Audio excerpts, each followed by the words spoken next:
Кайырлы күн достар. Бүгін сіздермен біз осындай джип турмен Бурхан Булак деген жерге аттанамыз. Ол Қазақстанның ең биік сарқырамасы болып табылады. Кейбір деректерде Орта Азияның да ең биік сарқырамасы деп аталады. Жолда қаладан шыға берген жерде осындай тоқтайтын компас деген жанармай құю бекеті бар.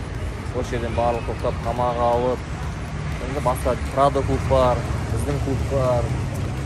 Үстіп барлығы саяхатқа жиналады, дайындалады. Жолда осындай кішкене болып қалды. Білесіздер, көмекке келетін скотч қой, скотч.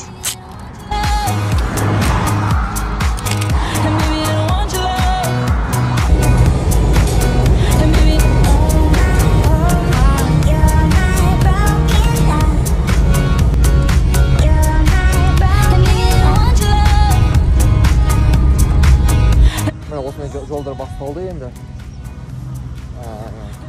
Таулардың арасында Нернан Бурхан Булак деген сарқырамасы бар. Оғана әлі біз жақын 50 километр. Бар екен ғой, бірақ оған біз 2 сағат, 3 сағатта ғана баратын шығармыз. Құдай қаласа.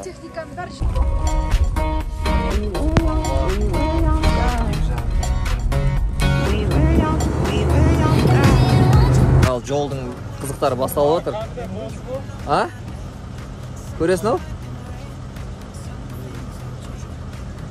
Что там? Осындай жас болып. Мына Land Cruiser 200 тығылып қалды. Құтқару операциясы болып жатыр. Мына тайкы.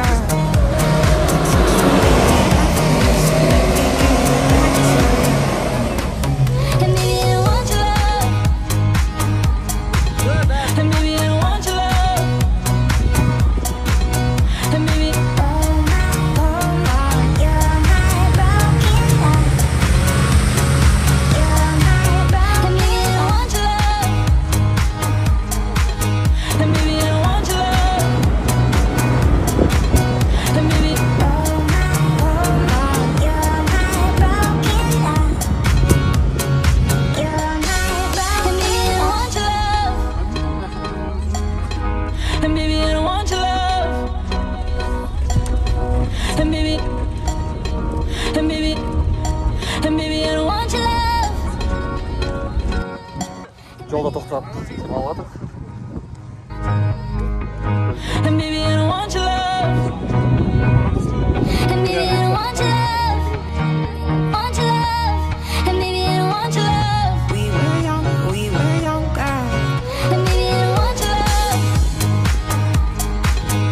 Міне осы жер былай барамыз, Құдай қаласа.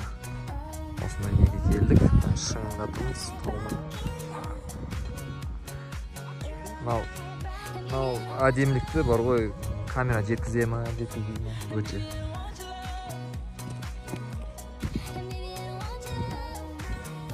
Осындай остановка жасадық. Түсіп жатыр қыздар.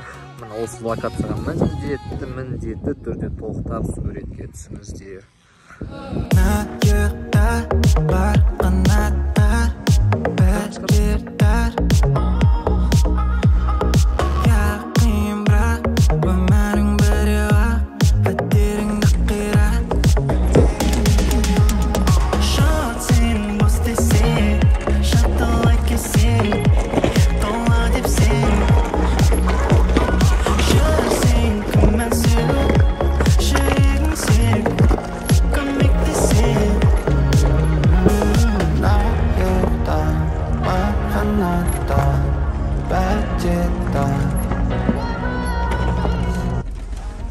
Жол мынандай ауыр спуск бар осы жерде.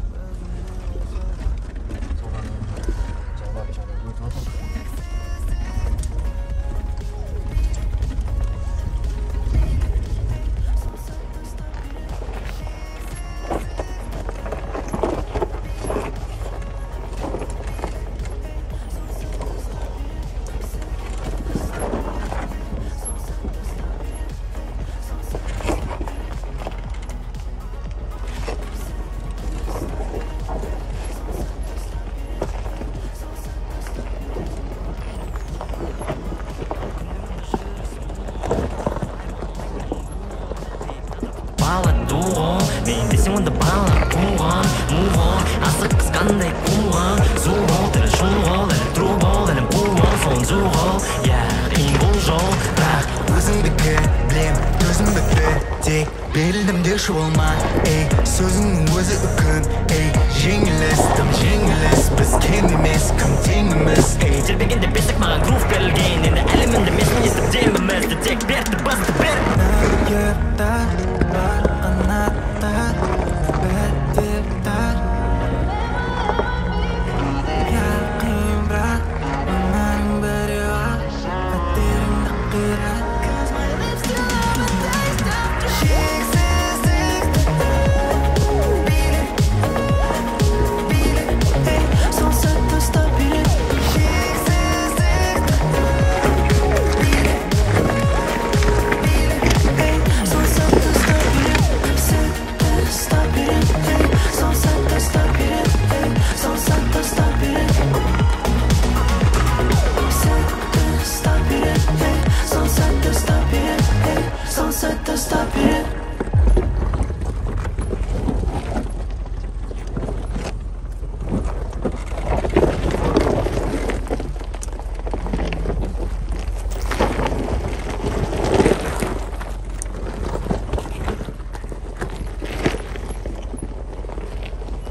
Қалай, қай жақтан түскенімізді көрсету үшін, көрдіңіздер ме? Ана таудың шыңынан осылай келіп осы жерге келдік енді. Тағы да былай 15 километр бар дейді примерно. Примерно 15 километр қалған кезде балалардың қарны ашып кетті. Бәріміз тұрып, тоқтап пикник жасап жатырық. Мынау табиғатқа қарап отырып, тамақ жеген вообще кайф қой. Он ыстық болып тұр ғой ше.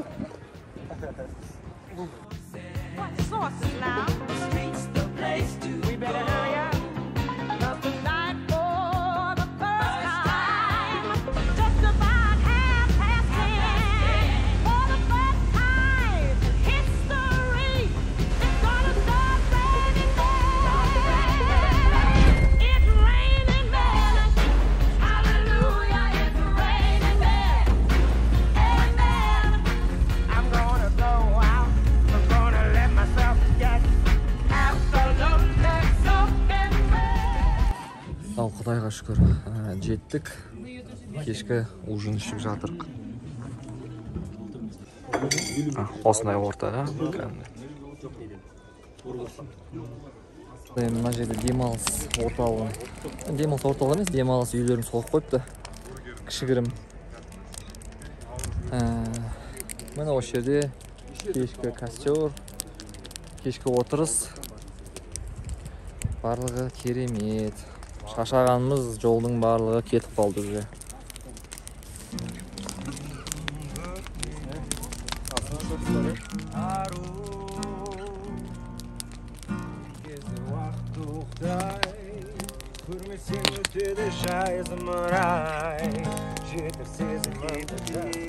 Қандай жаман жолмен жүрсек те, жүрсек те, кешке осылай келіп отырып, достардың арасында әңгіме-дүкен құрып, өлең айтып, осындай оттың астында отқан кезде бүкіл шаршаған басылып кеткен да.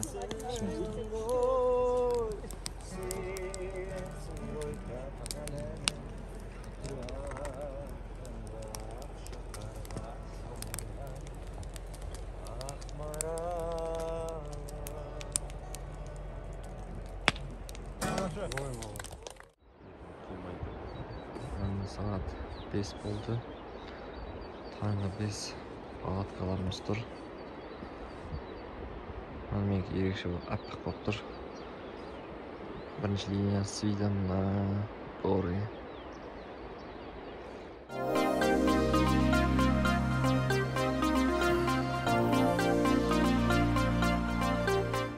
Ал таңғы асты ішіп жатырық. Ағамыз өзінің фирменный жасалған етін турап жатыр. Біз отырып. Сәлем жолдап қой. Мен достарым. Күшті, өте күшті демалыс болды. Келші ол обязательно келу керек. Осылай.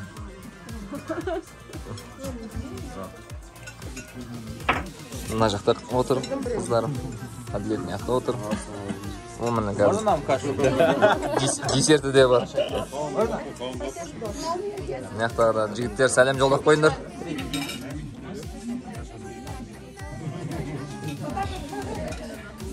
Арман аға қалай? Қандай шай. Нағыз табиғи да. Жасап боласың да, шот қоясың. Местный шөп. Местный кәдімгі. Машин жинаған мына өзіміздің мына жерде бір орда өсіп тұрған. Міне сағат 10 болып қалды. Міне өзіміздің кішігірім топпен. Әлі 3-4 машина бар. Мынау Қазақстандағы ең үлкен су сарқырамасына.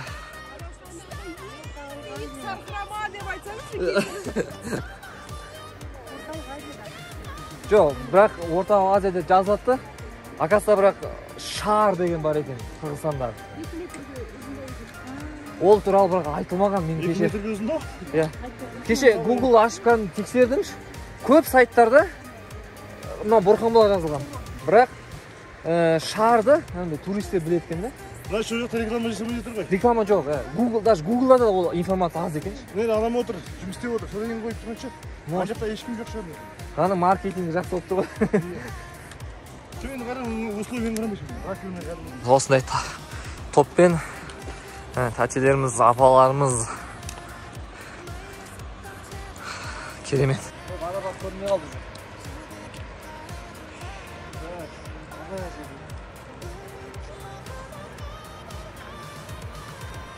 Еще как көрінеді. Водопадқа жақындай берген жер. Қараңыздаршы.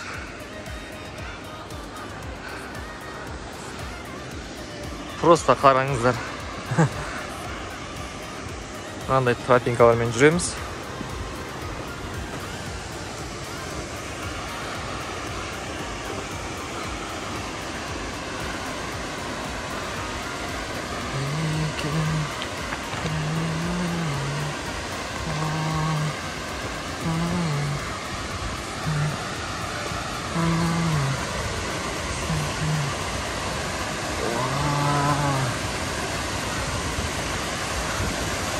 Машалла.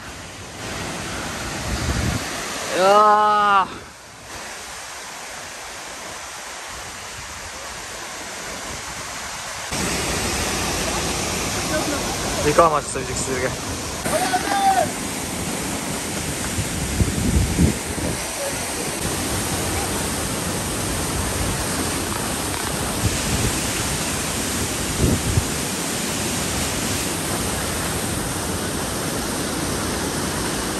Ал Алматыдағы, Қазақстандағы ең үлкен сарқырамаға келдік.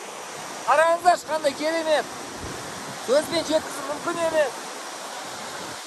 Негізінен адам бар ғой, өмірінде азат болу керек. Азат деген қалай? Адам өмірдегі ең биік сарқырама, ең биік ғимарат, ең биік әлемде аралға баруға тырысу керек. Соның бір мақсаттардың бірі Қазақстандағы ең биік сарқырамаға келу еді. Құдайға шүкір жетіп отырмыз сол мақсатқа.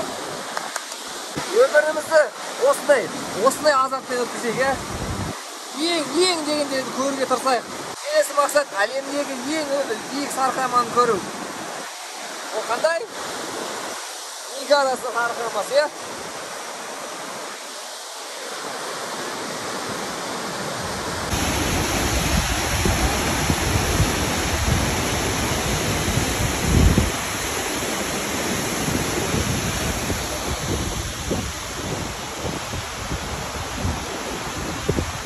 Негізінен тас дәуірінен кезінен бастап, мына жерде Борханбұлақ. Тас дәуірінен бастап еркектер жарылысынан сыртта жүретін адамдар, аң аулап, адреналин сол жерден жинайтын. Қазір өкінішке орай, білесіздер ғой, бәрі көлікпен жүреді, спортпен де айналысатындар өте аз. Сондықтан еркектің адреналин бөлінуі ол төмендеп кеткен, тестостерондар бөлінуі төмендеп кеткен. Сол үшін негізі осылай табиғаттарға шығып, еркек қанында бар да, еркектің, жігіттің қанында бар, осылай табиғатқа шығып, адреналин алып тұру керек. Сондықтан жігіттер міндетті түрде күнде демек қойын, айына бір рет болса да осылай табиғатқа шығып, жаяу жүріп, табиғатпен бір волнада болсаңыздар, сіздердің тестостерондарыңыз да, күш қуаттарыңыз да, ойларыңыз да, рухани жағынан да көбейеді.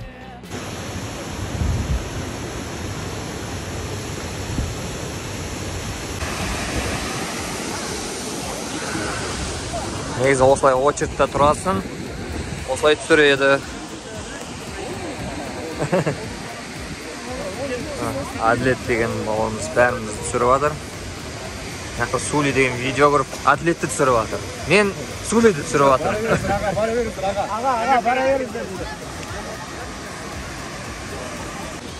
Қыздар специально қаладан 400 километр алыста болса да 10 часов езды. 10 часов езды из-за одной фотографии с желтой и красной платьем. Ең әдемі суреттер осы жерде жасалатын сияқты. Қараңыздаршы. Алматыдан 10 сағат бойы жолға 300 километр жерден осындай киімдерін алып келіп, осылай суреттер түсіріп жатыр.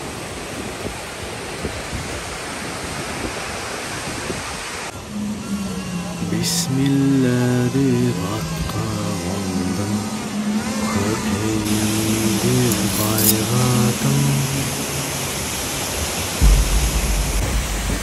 Есімі ерде бата қойған, байқасын деп қайратым.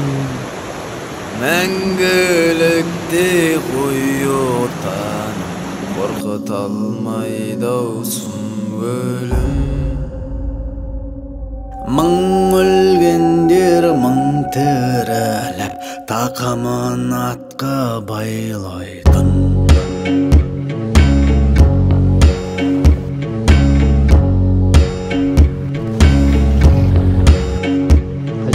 Қара құлын ат болып егерді жол торағын, тітіркені тәні, сылқыты ішті тау бұлағын. Тегі көшпелі беу ахау керім, текті де білі жүр бұл даланың еркектер. Ләббәй раббым, ләббәй дей тұған, кешегілердің түпін құртқан мына жат ұғым. Ғонның еділінен білді кәм опық жерін, танып ал енді бұл даланың еркектер. Үргенейт қамшы жері, өлі жатып ішері, байырға алып бер толқумен күн көшері. Семсерінің әсері күшті деп айтпас еді, білмесе егер бұл даланың еркектер. Әскері жаушының игеріп таушыңын, ауырды түнбіштеп жүріңдар қылаушының. Құлың болуға даяры жұлмаланып білінсе де, шегедей мықты ері шекеге оқ тисе де. Бұл даланың ерлері, бұл даланың ерлері.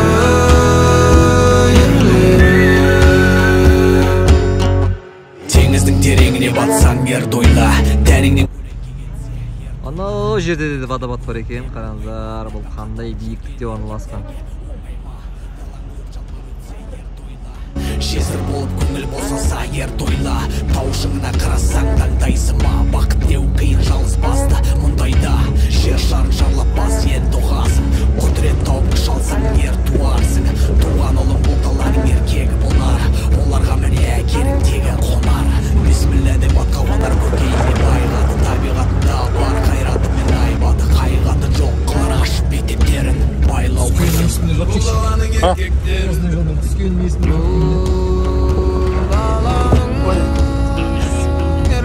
Түскен жеңіні ғой. Тақтақтың оңға қарай, оңға жетті.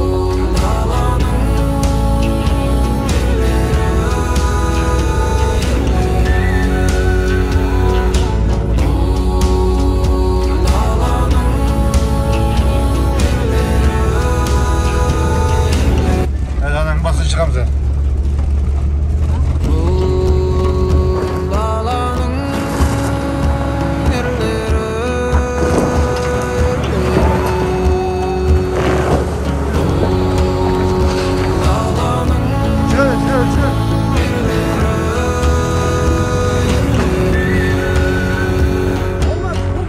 Теңіздің тереңіне батсаң ер тойла, тәріңнен көлеңке кетсе ер тойла. Үйде тірлік көп деп оңайма, нәпақа тауып жүрген еркектерге оңайма. Далаң өрт жалап өтсе ер тойла, жесір болып көңіл босаса ер тойла. Таушыңына қарасаң таңдайсың ма? Бақыт деу қиын жалғыз басты мұндайда, жер шарын шарлап бас енді ұғасың. Ал мына қайтар жол, кешегі перевал. Көтеріп келе жатырмыз. Және де осындай бір жағдай болды. Көштегі бір машинамыздың дөңгелегі жарылып қалды.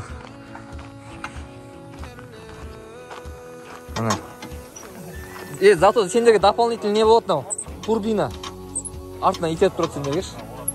Жел беріп тұрады, күш беріп тұрады. Охлаждение. Жоқ, артынан итеріп тұрады, ой, жоқ. Не, 5 секунд ауыстырыңдар осыңдар? Молодец, жігіттер мынау. Жігітке 8 өнерде аз. 5 секундта жабылып тұрып, бәрін ауыстырып тастады. Бұрханбұлаққа келудің бірнеше себептен айтайын ба? Қараңыздар, Бұрханбұлақ ол Қазақстанда ең биік сарқырама. Мынау көтеріліс, Қазақстандағы ең қиын көтерілістердің бірі. Сосын бұл жақты көріңіздер, ең мықтылар ғана келеді. Сол үшін Бұрханбұлаққа мықты болсаңыз келіңіздер. Ана жақта ғой негізі. Осы жолмен бай келіп, осы жағын Құдайға шүкір келдік, көтерілдік. Мына жақтан ашылатын алқаптың жазық даланың бір шеті жоқ. Қазақстанның қазақ елінің жері. Батырдың алмасы біз асау өзін арнасымыз, үш арыстың таңбасымыз жал. Обед, но перевал, кәдімгі перевал екен, көтеріп түсіре салатын нәрсе емес екен ғой. Ого. Жаны бар, танып ал, Икай әні бар, сал серідей сәні бар, қайыспайтын жаны бар, танып ал. Бұл жырғадай күмбірлеген күйге, бос бала кел бойжеткен биле. Бұл жырғадай күмбірлеген күйге, бос бала кел бойжеткен биле.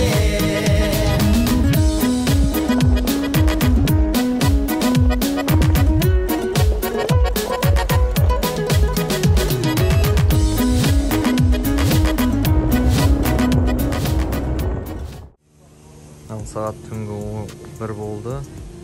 Енді жеттік. Машинаны тұрғызмай өтті. Ішінің бәрі шаң-шаң. Мойкаға келіп, жуып бірден тазалап қойын деп жатырмын. Іші шаң.